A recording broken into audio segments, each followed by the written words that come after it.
रेशमा जी अपने घर में अकेले रहा करती थी क्योंकि उनके बेटा और बहू शहर में रहते थे। जब से उनके पति की मृत्यु हुई तब से अकेलापन उन्हें काटने को दौड़ता था। उनका भी मन होता था कि वह भी अपने बेटा और बहू के साथ ही रहें। बहू उन्हें बहुत मान और सम्मान देती थी, लेकिन बेटा अपनी माँ से खिंचा खिंचा रहता था क्योंकि रेशमा जी का रोकना टोकना बेटे को पसंद नहीं आता था। इसी कारण वह अपनी माँ को अपने साथ रखना नहीं चाहता था। रेशमा जी अपने घर की छत पर धूप में बैठी कुछ सोच रही थी। तभी अचानक रेशमा जी को कुछ गिरने की आवाज़ सुनाई दी और वह अपने ख्यालों से बाहर आ गईं और देखा कि पास में रखा लोटे में दूध बिल्ली ने गिरा दिया था। रेशमा जी की कुछ दिनों से तबीयत ठीक नहीं चल रही थी, इसलिए दूध रोटी के साथ खाने के लिए रखा था। उन्होंने अपने बेटे को फ़ोन लगाकर कहा, हेलो राघव बेटा, कैसे हो? कितने दिनों से तुम्हें फ़ोन लगा रही हूँ लेकिन तुम हो कि फ़ोन उठाते ही नहीं। माँ आपसे कितनी बार कहा है कि आपके फ़ोन का जवाब देने के अलावा भी मेरे पास और भी काम हैं। राघव ने गुस्से में कहा तो रेशमा जी बोली, बेटा मैं सब कुछ समझती हूँ लेकिन मैं भी क्या करूँ, मैं अपनी ज़िंदगी से परेशान हूँ। इस घर में मुझे अकेलापन काटने को दौड़ता है और मेरी सांस की बीमारी लगातार बढ़ती ही जा रही है और शरीर में तो छोटी मोटी बीमारियां तो लगी ही रहती हैं। अब सहन नहीं होता, तुम कुछ दिन निकाल कर मेरे पास आ जाओ और मेरी सांस की बीमारी का इलाज करवा दो। माँ इन फालतू कामों के लिए मेरे पास बिल्कुल भी समय नहीं है। आप खुद जाकर डॉक्टर को दिखा लीजिए। बेटे की बात सुनकर रेशमा जी हैरान रह गईं और गुस्से से बोली, क्या बेटा अपनी माँ को डॉक्टर के पास ले जाना, बीमार माँ का इलाज करवाना आज तुम्हें फालतू का काम लग रहा है? राघव तुम शायद भूल रहे हो, जब तुम छोटे थे तब तुम्हें एक छींक भी आती थी तो मैं गांव के सारे वैद्य हकीम डॉक्टर को इकट्ठे कर लेती थी। रात रात भर जाग जाग कर तुम्हारी सेवा किया करती थी। घर में नौकरानी होने के बावजूद अपने स्कूल से छुट्टी लेती थी। तुम्हारे पिताजी काम के सिलसिले में ज़्यादातर बाहर ही रहते थे, तो माँ और बाप दोनों का फ़र्ज निभाते हुए तुम्हें पाल पोस कर बड़ा किया मैंने। अरे तुम्हें अपने पैरों पर खड़ा करने के लिए मैं और तुम्हारे पिताजी ने दिन रात मेहनत करी, अपनी ज़िंदगी भर की जमा पूंजी तुम पर लगा दी। जब पैसे भी कम पड़ गए तो मैंने अपने गहने भी बेच दिए, जिसे तुम्हारे पिताजी ने मुझे शादी के टाइम पर दिए थे। जब तुम्हें अमेरिका जाकर इंजीनियरिंग की पढ़ाई करनी थी तब अपना घर गिरवी रख कर हम दोनों खुद किराए के मकान में रहने लगे थे। आधी से ज़्यादा मेरी पेंशन केवल दवाई में ही चली जाती है, परंतु आज तक मैंने तुमसे शिकायत नहीं की थी। बोलते बोलते रेशमा जी भावुक हो गईं। अपनी माँ के मुंह से यह बातें सुनकर दौलत के घमंड में डूबा हुआ राघव अचानक आइटम बम की तरह फट पड़ा। अगर अपने बेटे के लिए गहने बेच दिए और मकान गिरवी रख भी दिया तो कौन सा बड़ा एहसान कर दिया था। ठीक है, यदि इतने एहसान आपने मुझ पर किए ही हैं तो उन्हें चुकाने का समय आ गया है। आज तक जितना पैसा आपने मुझ पर लगाया है उतनी रकम मैं आज ही आपके बैंक अकाउंट में डाल देता हूँ और आपने जितने भी एहसान मुझ पर किए हैं सारे के सारे ख़त्म हो जाएंगे। मेरा और आपका हिसाब एकदम बराबर हो जाएगा। ऐसा कहते हुए राघव ने फ़ोन काट दिया। अपने इकलौते बेटे के मुंह से ऐसी बेशर्मी भरी करेले से भी ज़्यादा कड़वी बातें सुनकर रेशमा जी का सिर चकराने लगा। चेहरा गुस्से से लाल हो चुका था। उनका शरीर कांपने लगा था। उनका बीपी लो हो रहा था। आँखों से आंसू भी निकलने ही वाले थे कि वह दीवार पर लगी अपने स्वर्गवासी पति की तस्वीर की ओर देखने लगी। इस समय उन्हें अपने पति द्वारा उनके आखिरी समय में बोली गई बात याद आ गई। रेशमा, तुम मुझसे वादा करो, मेरे जाने के बाद कभी भी किसी भी हालत में अपनी आँखों में आंसू नहीं आने दोगी। अपने पति के आखिरी शब्द याद आते ही रेशमा जी तुरंत अपने चेहरे पर हल्की सी हंसी लाते हुए बोली, नहीं जी, मैं रो नहीं रही हूँ। आप जहाँ भी हो हमेशा खुश रहना। मैं यहाँ बहुत खुश हूँ और बड़े अच्छे से रह रही हूँ। आप मेरी बिल्कुल भी चिंता मत करना। रेशमा जी गांव के सरकारी स्कूल में पढ़ा चुकी थी। जीवन में उतार चढ़ाव देखते हुए और कठिनाइयों से जूझते हुए उन्होंने बड़ी मेहनत करके ईमानदारी से अपना जीवन व्यतीत किया था। एक स्कूल में पढ़ाते हुए उनका ध्यान हमेशा इस बात पर रहता कि वह अपने बेटे को समाज का जिम्मेदार नागरिक बना सकें। लेकिन कहते हैं ना कि चिराग तले अंधेरा, कहावत रेशमा जी पर भी लागू होती थी। वह बिल्कुल नहीं जानती थी कि उनके जीवन में आगे क्या होने वाला है। रेशमा जी का इकलौता बेटा राघव था। उनके पति दीनानाथ जी की मृत्यु जब राघव पढ़ाई कर ही रहा था तब हो गई थी। पति के जाने के बाद दुख तो रेशमा जी को बहुत हुआ था, लेकिन उन्होंने सारी बातों को नकारते हुए अपने बेटे को पढ़ा लिखा कर काबिल बनाया और रेशमा जी के संघर्ष से राघव ने अपनी पढ़ाई में ऊंचा मुकाम हासिल करने लगा और अपने इंस्टीट्यूट का सबसे अव्वल दर्जे का छात्र बन गया। इंजीनियरिंग की पढ़ाई के दौरान परीक्षा में राघव 96% अंकों के साथ प्रथम आया। रेशमा जी तो जैसे अपने जीवन की उस खुशी के पल को समेट ही नहीं पा रही थी। खुशी के कारण उनकी आंखों में आंसू आ गए थे। इंजीनियरिंग की पढ़ाई करने के साथ ही साथ राघव की मुलाकात एक लड़की रिद्धि से हुई जो कि उसी के साथ पढ़ाई कर रही थी। धीरे धीरे उनकी बातचीत दोस्ती में बदल गई और वह दोस्ती प्यार में कब बदल गई उन दोनों को पता ही नहीं चला।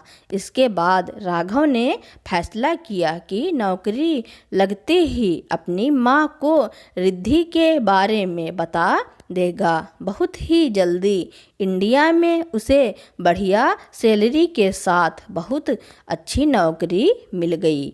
इस खुशी के साथ अपनी माँ के पास लौटा तो उसकी माँ हर बार की तरह उसके लिए पलके बिछाए बैठी थी। लेकिन राघव का व्यवहार अब धीरे धीरे बदल रहा था क्योंकि वह अमेरिका के रंग ढंग में काफ़ी रम गया था। अब पैसा उसके लिए एक बहुत बड़ी चीज़ बन चुकी थी जिसके सामने माँ का प्यार, समर्पण और त्याग छोटा पड़ने लगा था। लेकिन अभी कुछ भावनाएं थी जिन्हें अपनी माँ के साथ में बांटना चाहता था और लगे हाथ ही उसने सोचा माँ को रिद्धि के बारे में भी बताने का उचित समय है। जैसे ही उसने अपनी माँ को इस बारे में बताया तो उनकी खुशी का ठिकाना न रहा और वह खुशी के मारे फूली नहीं समा रही थी। तब राघव ने कुछ दिनों बाद अपनी माँ को रिद्धि से मिलवाया। रिद्धि से मिलने के पश्चात रेशमा जी उसके आचार विचार व्यवहार से प्रभावित हो गईं। उसके बातचीत करने का ढंग और रंग रूप उन्हें बहुत पसंद आया। उन्होंने शादी के लिए तुरंत हाँ कर दी। बहुत ही जल्दी राघव ने अपनी माँ और कुछ नज़दीकी रिश्तेदारों की मौजूदगी में रिद्धि के साथ शादी कर लिया और उसके बाद काम के सिलसिले में मुंबई चला गया। लेकिन अनुज वहाँ जाकर वहीं का होकर रह गया और अपनी पत्नी के साथ मुंबई में ही सेटल हो गया। परंतु दूसरी ओर उम्र के इस पड़ाव में रेशमा जी का अकेलापन बढ़ता ही जा रहा था। पहले तो राघव हर तीसरे चौथे दिन फ़ोन कर लिया करता था, परंतु अब कई सप्ताह हो जाने के बाद भी उसके फ़ोन की घंटी सुनने के लिए रेशमा जी के कान तरस गए थे। कहा जाता है कि शादी के बाद बेटा बहू के कारण बदल गया, परंतु यहाँ उल्टा था। रिद्धि रेशमा जी को फ़ोन लगाया करती थी और उनका हालचाल जान लिया करती थी और अपनी बहू रिद्धि के मुंह से दो शब्द प्यार भरे बोल सुन कर रेशमा जी का अकेलापन कुछ कम हो जाता था। परंतु वहीं अपने बेटे के व्यवहार से परेशान हो जाती थी। रिद्धि भी अपने पति राघव से इसी बात को लेकर हमेशा झगड़ती थी कि वह अपने काम में इतना व्यस्त हो गया है कि जन्म देने वाली अपनी माँ के लिए भी उसके पास समय नहीं है। परंतु उस पर तो केवल पैसा कमाने का ही भूत सवार था। अपनी पत्नी की बात सुनकर भी वह अनसुना कर देता था। अपनी स्कूल की नौकरी से तो रेशमा जी रिटायर हो चुकी थी। अपनी सारी जमा पूंजी और मकान तक अपने बेटे पर लगा चुकी थी। बढ़ी हुई सांस की बीमारी और अकेलापन समय के साथ साथ बढ़ता ही जा रहा था, जिस कारण उन्होंने आज अपने बेटे को फ़ोन लगाया था। परंतु दूसरी ओर से जो जवाब राघव ने दिया उनका दिल अंदर तक दहल गया था। वे सोचने लगी, आधुनिकता के दलदल में फंसता हुआ उनका मूर्ख बेटा यह जान ही नहीं पाया यह एहसान नहीं था बल्कि प्यार और अपनापन था। उसकी माँ वह जानती थी कि हाई सोसाइटी की मानसिकता ने उनके बेटे का विवेक उनसे छीन लिया है। उनकी बहू रिद्धि उनके अकेलेपन की जिंदगी को भली भांति समझती थी, परंतु अपने पति के व्यवहार के आगे बेबस थी। इसी दौरान रिद्धि और राघव के घर में एक खुशखबरी आई और कुछ समय बाद राघव के घर नन्हे मुन्ने बच्चे की किलकारी गूंजने लगी। पोता होने की खबर सुनकर रेशमा जी स्वयं को रोक नहीं पाई और अगले ही दिन अपने बेटे के घर पहुंच गई। अपने पोते से मिलकर उन्हें इतनी खुशी हुई मानो उनके जीवन का सबसे अनमोल तोहफा उन्हें आज मिल गया हो।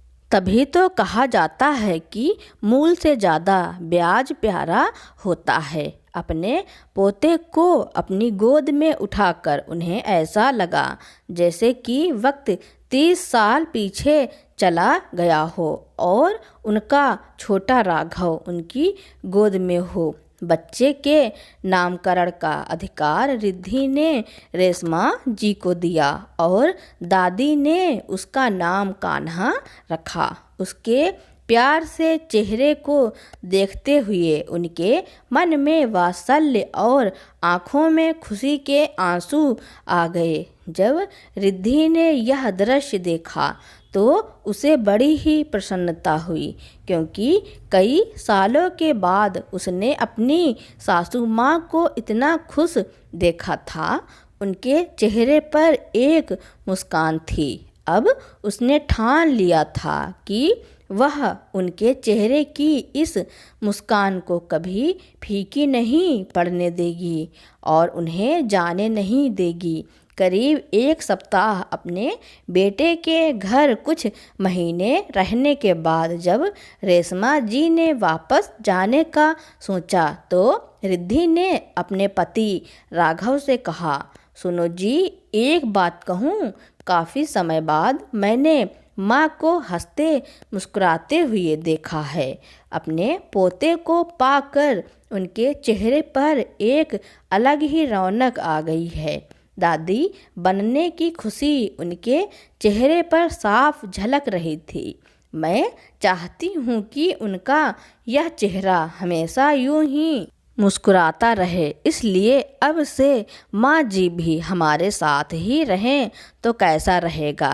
रिद्धि ने यह बात इतनी विनम्रता और प्यार से कही कि राघव के पास मना करने का कोई कारण ही नहीं बचा।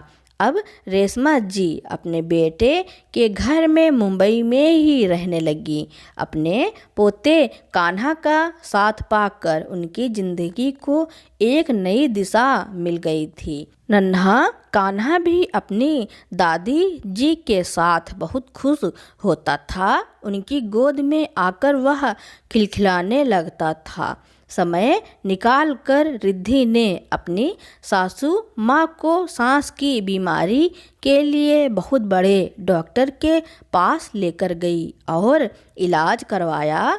इससे उनकी सांस की बीमारी धीरे धीरे कंट्रोल हो रही थी। अब वह सही ढंग से खाने पीने भी लगी थी।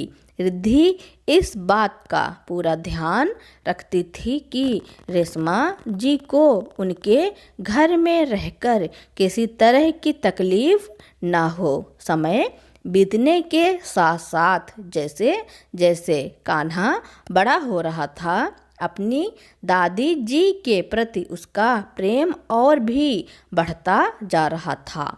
वहीं उनका अपना बेटा राघव धीरे धीरे उनसे पूर्ण रूप से दूर होता जा रहा था। रेशमा जी का जोर जोर से खांसी करना, घर के किसी काम में बोलना उसे बिल्कुल पसंद नहीं आता था।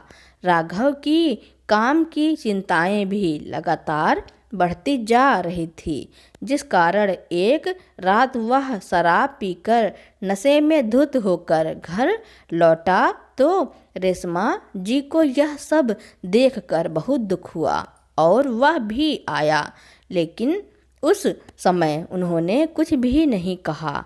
परंतु धीरे धीरे समय बीतने के साथ साथ शराब पीकर लौटना राघव का हर रोज का काम बन गया था। अब शराब के नशे में वह रिद्धि को भी गालियां देने लगा था। रेशमा जी ने चुप रहना उचित नहीं समझा और एक दिन उसे अपने पास बिठाकर समझाने लगी, देखो बेटा राघव, यह शराब कोई अच्छी बात नहीं है। इसने ना जाने कितने घरों को उजाड़ कर रख दिया है। मैं कई दिनों से देख रही हूँ, तुम रोज शराब पीकर घर आते हो। कल तो तुमने हद ही कर दी जब तुमने बहू को भी गालियाँ दी। तुम्हें शायद नहीं मालूम कि तुम्हारा जीवन किस दिशा में जा रहा है।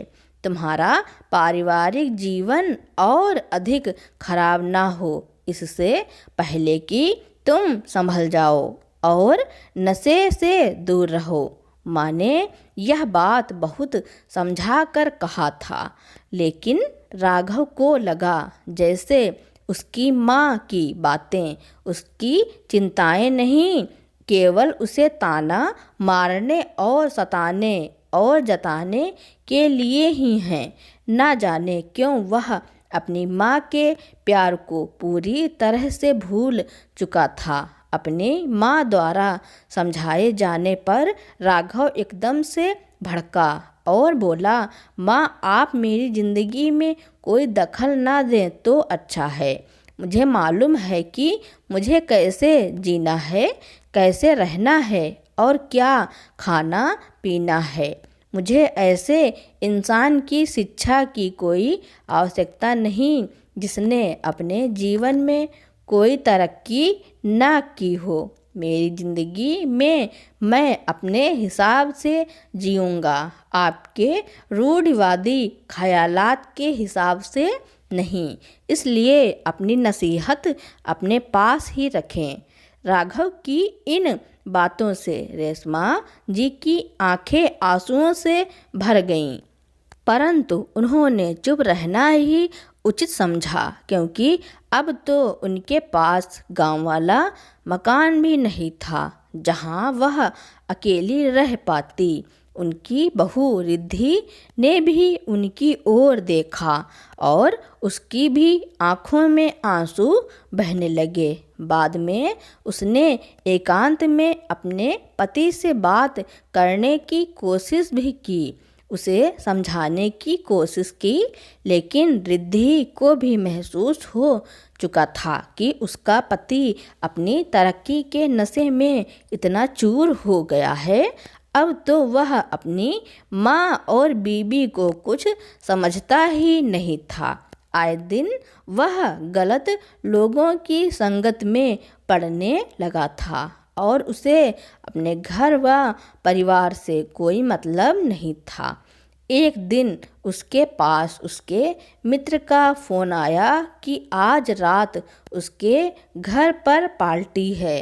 परंतु राघव ने हैरानी से पूछा कि तुम तो घर पर पार्टी करते नहीं थे, तुम्हारे माँ बाबूजी इस बात की इजाज़त नहीं देते थे। तो उसके दोस्त ने बताया कि मैं अपने माँ और बाबूजी को वृद्धा आश्रम में छोड़ दिया है, क्योंकि वह मुझे आज़ादी से जीवन नहीं जीने देते थे। उनके जाने के बाद मैं आराम से जी रहा हूँ। अपने मित्र की बात राघव को बहुत पसंद आई। अपनी माँ की उपस्थिति में बंधन महसूस कर रहा था। उसने अब मन ही मन तय कर लिया था कि वह भी अपनी माँ को वृद्धा आश्रम छोड़ आएगा। लेकिन वृद्धा आश्रम भेजने की बात पर रिद्धि ने विरोध किया। उसने उसे बहुत समझाया कि कान्हा को अपनी दादी के साथ बहुत अच्छा लगता है और फिर माँ की तबीयत भी अभी ठीक नहीं रहती। यह उनके आराम करने के दिन हैं, इसलिए हमें उन्हें अपने पास ही रख कर उनका ध्यान रखना चाहिए। लेकिन राघव ने उसकी एक न सुनी और गुस्से में अपनी माँ को वृद्धा आश्रम छोड़ आया। उसने एक दादी को, उसके पोते और बहू को अपनी माँ की ममता से दूर कर दिया और रेशमा जी को पहुंचा दिया मुंबई के उस वृद्धा आश्रम में, जहां वृद्ध लोगों का आखिरी सहारा था, जिसे इंसान ने ही अपनी उम्मीदों को ठोकर मार कर बनाया था। जिस समय रेशमा जी उस वृद्ध आश्रम में गई थी, उस समय कान्हा, उनका पोता, 10 साल का था। अपनी दादी को वृद्धा आश्रम भेजे जाने पर वह बहुत रोया था। उसके मन में अपनी दादी के साथ बिताए गए मीठे पलों की याद सताती थी। उसे वह पल याद आता है जब उसकी दादी अपनी आँखों में आंसू लिए उसके घर की दहलीज को पार करके चली गई थी, परंतु उस समय विरोध करने की स्थिति में नहीं था, क्योंकि तब वह छोटा था। राघव ने उसे डपट कर उसे शांत करा दिया। अब रेशमा जी वृद्ध आश्रम में दिन गुजार रही थी। वह अपने पोते को याद करके पल पल आंसू बहाया करती थी और वह यह सोचती कि काश कोई चमत्कार हो जाए कि मेरे बेटे को सद्बुद्धि आ जाए, वह मुझे यहाँ से ले जाए ताकि मैं अपने पोते के साथ समय गुजार सकूं और अपना बुढ़ापा काट सकूं। किंतु इसी के साथ ही वह इस चिंता में भी डूबी रहती, न जाने वह जीवन में ऐसा कौन सा पाप कर बैठी हैं जिसका फल उन्हें ऐसे मिल रहा है। धीरे धीरे समय बीतता गया। आज कान्हा 18 साल का हो चुका था और हर साल की तरह रिद्धि अपने बेटे को उसके जन्मदिन पर उसकी दादी से मिलवाने वृद्धाश्रम लेकर आई और वहां जाकर रेशमा जी और अन्य बुजुर्गों के साथ उसने कान्हा का जन्मदिन मनाया। रेशमा जी और उनका पोता बहू एक दूसरे का साथ पाकर बहुत खुश थे। आपस में मित्रों की तरह हंसी मजाक किया करते थे। हमेशा की तरह अलग होते समय तीनों की आंखों में आंसू थे। अपने पोते से अलग होते ही रेशमा जी के मन में फिर से सन्नाटा पसर जाता। ऐसे उन्हें अपनी जिंदगी नीरस लगने लगती थी, परंतु वे कर भी क्या सकती थी, क्योंकि जिस पौधे को उन्होंने अपने लहू से सींच कर बड़ा किया था, आज वही पौधा वृक्ष बनकर उनसे मुंह मोड़ चुका था। इधर कान्हा ने भी महसूस किया कि उसकी दादी जी अब बहुत कमज़ोर पड़ चुकी थीं। इसलिए वह अंदर ही अंदर अपनी दादी जी की देखरेख ना करने की ग्लानि से भर उठता था। दोस्तों, वह कहावत है ना, अपने कर्मों का फल हमें इसी जन्म में भुगतना पड़ता है। देखते ही देखते समय का चक्र बदला। एक दिन कान्हा 18 साल की उम्र में ही बियर की बोतल पी और नशे में धुत शाम को पार्टी से घर लौटा। अचानक इस घटना से राघव के अंदर का पिता जाग उठा और एक सामान्य भारतीय पिता की तरह उसने भी अपने बेटे कान्हा से प्रश्न किया, क्या तुम्हारी यह उम्र है नशा करने की? तुम्हें शर्म नहीं आई इस उम्र में नशे में धुत होकर अपने पिता के सामने खड़े हो? गुस्से में राघव ने पूछा। तो जो उसे अपने बेटे कान्हा से जवाब मिला उसने उसे अंदर तक हिला कर रख दिया। कान्हा ने कहा, यह मेरी जिंदगी है और मैं अपनी जिंदगी अपने हिसाब से जीऊँगा। इसमें आपको बोलने की कोई ज़रूरत नहीं है और आप भी तो ऐसे ही जीते हो। क्या आपने कभी दादी जी की बात सुनी थी? तो फिर मैं आपकी बात क्यों सुनूं? फिर क्या था? राघव ने एक जोरदार थप्पड़ अपने बेटे के गाल पर जड़ दिया, लेकिन कुछ होने वाला नहीं था। आज राघव की खुद की गलतियां ही उसके सामने उसे नीचा दिखा रही थी।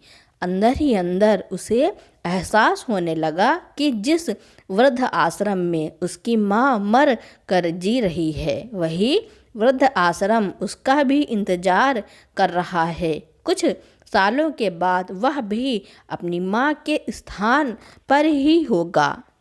उसका अतीत उसके सामने आने लगा। अपनी माँ की बातें, दर्द और सिसकियों को उसने अपने नशे में चूर होकर हमेशा नज़रअंदाज किया। आज उसके सामने अपने बेटे की हरकतें उसे वह सब याद दिला रही थी।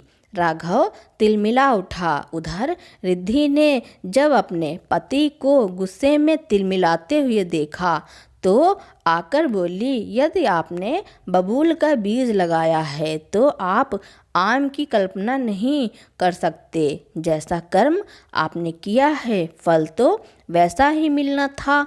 पत्नी और बेटे की बातें सुनकर राघव के सामने उसके अतीत के पन्ने खुलने लगे, जो उसे एहसास करा रहे थे कि उसने पैसा तो बहुत कमाया, नहीं कमा सका तो केवल अपनी माँ का प्यार, जिस माँ ने उसे अपना सब कुछ समर्पित कर दिया था। उसी माँ को उसने अपने जीवन के अंतिम चरण में वृद्धा आश्रम की चार दीवारी में तड़पने के लिए छोड़ दिया। वह ना तो अपनी पत्नी का रहा, ना अपने बेटे का, और ना ही अपनी माँ का।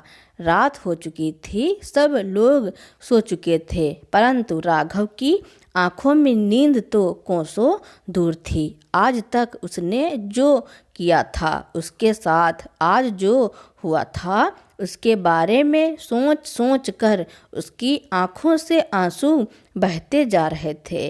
अगले ही दिन सुबह जब रिद्धि सोकर उठी तो फिर देखकर हैरान थी कि राघव नहा धोकर तैयार खड़ा था। उसने रिद्धि और अपने बेटे कान्हा को भी तैयार होकर उसके साथ चलने के लिए कहा, लेकिन उन्हें यह नहीं बताया कि वो लोग कहाँ जा रहे हैं।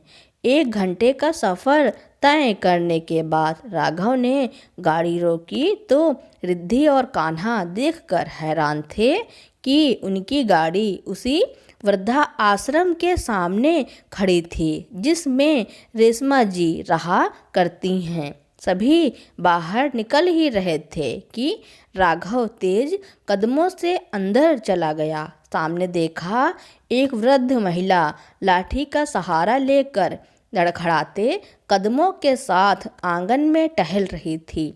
उन्हें देखकर उसे ऐसा लगा मानो उस बुजुर्ग महिला का खून कब का सूख चुका हो। चेहरे पर झुर्रियों का एक जाल था, सिकुड़ी हुई हड्डियां वहां से बाहर निकल रही थी। अपनी माँ के बारे में पूछने के लिए राघव उनकी ओर गया। वह जाकर बोला, रेशमा जी कहाँ मिलेंगी? लेकिन जैसे ही उस बुजुर्ग ने पीछे मुड़कर उसकी ओर देखा तो राघव का शरीर कांप उठा, फिर हैरान रह गया, क्योंकि वह बुजुर्ग महिला कोई और नहीं बल्कि उसकी माँ रेशमा जी ही थी। तुरंत उनके पैरों में पड़ गया और बोला, माँ मुझे माफ़ कर दीजिए, मुझसे गलती नहीं गुनाह हो गया है, एक बहुत बड़ा गुनाह। मैं जानता हूँ कि यह गलती माफ़ी के काबिल नहीं है, परंतु फिर भी मुझे प्रायश्चित का एक मौका दे दीजिए। मेरे कारण आपने उम्र भर दुख सहा है, लेकिन मैं वादा करता हूँ आज के बाद मैं आपका दिल कभी नहीं दुखाऊंगा। मुझे अपनी सेवा का एक मौका दे दीजिए। कहते कहते राघव फूट फूट कर रोने लगा। रेशमा जी ने कांपते हाथों से उसे उठाया और उसके आंसू पोंछते हुए उसे अपने गले से लगा लिया। उधर यह मार्मिक दृश्य देखकर कान्हा रोते हुए अपनी माँ के गले लग पड़ा और बोला, माँ यदि आपने मुझे उस दिन दादी जी को वापस लाने के लिए पापा को सबक सिखाने का आइडिया ना दिया होता तो आज यह सब कुछ मुमकिन ना होता। रिद्धि ने कहा, बेटा मुझे तुम पर बहुत गर्व है। दरअसल कान्हा उस दिन शराब पीकर नहीं आया था, वह केवल शराब पीने का नाटक कर रहा था, और यह नाटक वह अपनी माँ के कहे अनुसार कर रहा था, क्योंकि उसे अपने पापा को सही रास्ते पर लाना था। तभी माँ और बेटे ने दोनों मिलकर यह प्लान बनाया था, जिसके चलते आज राघव सही रास्ते पर आ चुका था। रिद्धि ने आज साबित कर दिया था कि यदि बहू चाहे तो अपने परिवार को अपने प्रेम के धागे से मोतियों की तरह पिरो कर रख सकती है। अब राघव अपनी बूढ़ी माँ को सम्मानपूर्वक अपने घर ले जाने के लिए वृद्ध आश्रम की सारी कागजी कार्रवाई को पूरा किया और अपनी माँ को अपने घर ले आया। अब राघव अपनी माँ का पूरा ख्याल रखता था, टाइम से उन्हें अस्पताल दवाई दिलाने ले जाता था। रिद्धि तो वैसे भी अपनी सासू माँ का पूरा ध्यान रखती थी। अब कान्हा अपनी दादी के साथ घंटों बातें किया करता था। अब वह कॉलेज जाने लगा था। आए दिन वह कॉलेज की बातें अपनी दादी से शेयर करता था और दादी अपने पोते की बातें सुन कर खुश होती रहती थी। हर रविवार को चारों बाहर घूमने जाते थे। अब ऐसा लगता था मानो कि रेशमा जी की जिंदगी बढ़ गई थी। वह पहले से काफ़ी सेहतमंद हो चुकी थी। वृद्ध आश्रम में रहते हुए वह एकदम कमज़ोर और उनका शरीर हड्डियों का ढांचा हो चुका था, क्योंकि उन्हें वहाँ अपने घर की बहुत याद आती थी। और अब वह अपने घर बेटे बहू और पोते के साथ हंसी खुशी रह रही थी। जब कान्हा की पढ़ाई पूरी हो गई और वह जॉब करने लगा, तब उन्होंने अपने बेटे और बहू से कहा कि मुझे अपने पोते की शादी देखनी है और अपनी पोता बहू को ढेरों आशीर्वाद देना है। तब कान्हा ने उन्हें एक लड़की के बारे में बताया कि वह उसके साथ उसी कंपनी में काम करती थी। कान्हा ने उस लड़की को अपने घर वालों को दिखाया। रिद्धि और रेशमा जी ने उसे देखकर पसंद किया और कुछ ही महीनों के बाद उन्होंने अपने कान्हा की शादी सोनिया नाम की लड़की से कर दी। अब वह भी अपनी दादी, सास और अपनी सास के साथ हंसी खुशी जीवन बिता रही थी और दादी उसे ढेरों आशीर्वाद देते नहीं थक रही थी। अब रेशमा जी की सारी इच्छाएं पूरी हो चुकी थी।